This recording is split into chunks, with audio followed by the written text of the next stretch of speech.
السلام عليكم ورحمة الله وبركاته. بسم الله والصلاة والسلام على الحبيب المصطفى سيدنا محمد صلى الله عليه وسلم. الواقعة اللي هنتكلم عنها النهاردة حصلت في محافظة الجيزة في منطقة الدقي.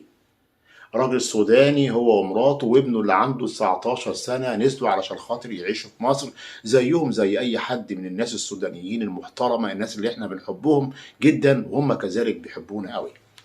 اللي حصل هنا إن الراجل دوت عنده 19 سنة اسمه حارس. لو انت مش مصدق الواقعة ديت ادخل على جوجل وانت تشوف اكتر من موقع اخباري كاتب عنها كل حاجة، وهتشوف كل حاجة وكلام البنت وكلام الولد. اللي حصل هنا ان الراجل لما عاش في الشقة ديت هو ومراته وابنه اللي حارس، حب ان هو يجيب خدام علشان خاطر تخدمهم. هنا طلب من البواب ان هو يشوف له واحدة علشان خاطر تخدمهم. البواب جاب له بنت عندها 17 سنة. البنت لما طلعت عشان خاطر تخدمهم الراجل لقاها بنت شاطرة جدا ومؤدبة ومحترمة، والبنت بتعمل كل حاجة في الشقة وبسطوا منها على الآخر. نزل اشتكر البواب وقال له انت جبت لنا هدية، دي البنت بسم الله ما شاء الله عليها. ولكن هنا اللي حصل ان ابنه اللي اسمه حارس اللي عنده 19 سنة حاول ان هو يتقرب من البنت اكتر من مرة واثنين وثلاثة. وبالمناسبة الولد ده بيحمل احدى الجنسيات الاجنبية. حاول ان يتكلم معاها كام لغة، الانجليزي بيتكلمها بالعربي، بيحاول ان هو يداعب معاها ويكلمها، ولكن البنت كانت دايما بتصده. لغاية ما قدر ان هو يوصل لغرضه معاها ومسكها في يوم من الايام وخدها على اوضه النوم. البنت قاومت صوتت صرخت، ولكن ما حد سمع في الشقه علشان خاطر مامته كانت نايمه وهي ما سمعتش والنوم تقيل شويه. اللي حصل هنا بعد ما خلصت الموضوع او الموضوع كده خلص معاها، خدت بعضها وطلعت على القسم وقابلت مأمور القسم وقالت انا مش هتكلم الا قدام رئيس النيابه رئيس المباحث. هتقولي رئيس المباحث ضروري دلوقتي انا عايز اتكلم معاه واقول له على كل حاجه، انا مش هقول ولا كلمه الا قدام رئيس المباحث.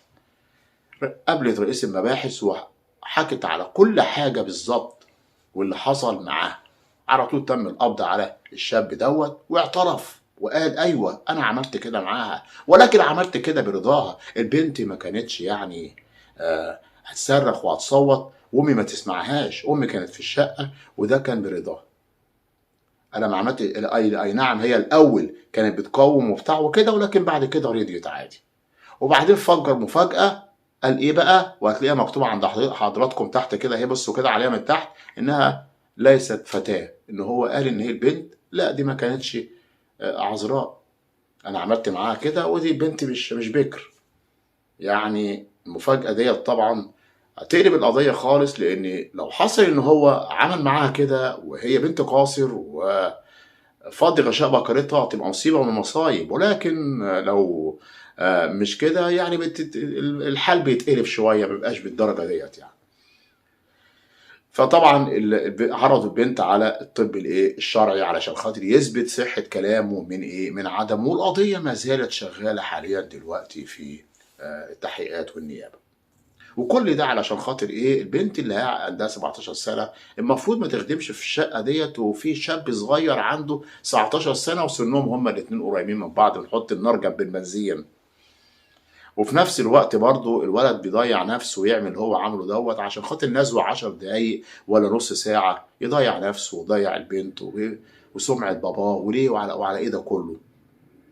الطريق ده كله بيبقى في اخره بيبقى دمار والعياذ بالله. هنقول بس غير لله الامر من قبل ومن بعد. بشكركم جدا، بتمنى من حضراتكم الاشتراك في القناة، تفعيل زر الجرس، والسلام عليكم ورحمة الله تعالى وبركاته.